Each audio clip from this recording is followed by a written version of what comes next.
Purple sweet potato বেগুনি রঙের বা ডিপ বেগুনি রঙের খয়েরি রঙের পাতা সমৃদ্ধ এই পটেটো বা মিষ্টি আলু গাছ পাতা বাহার মতো লাগানো যায়, আবার এর আলু খাওয়া যায়, এর পাতা সবজি হিসেবে খাওয়া যায়।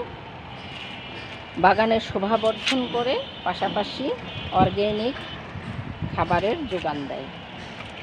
এখানে গ্রিন লিফ সুইট পটেটো, এই মিষ্টি আলুটা সাদা রঙের হয়।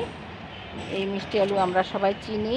ছাদের রোদ বৃষ্টি এবং পরিচর্যা পুষ্টি উপাদান পেয়ে পাতাগুলো অনেক বড় হয়েছে। সব সময় এত বড় পাতা দেখা যায় না। আর এই পার্পল সুইট পটেটো এই গাছটিও অনেক সুন্দর তাজা হয়েছে। আপনারা এরকম গাছ টবেও লাগাতে পারেন।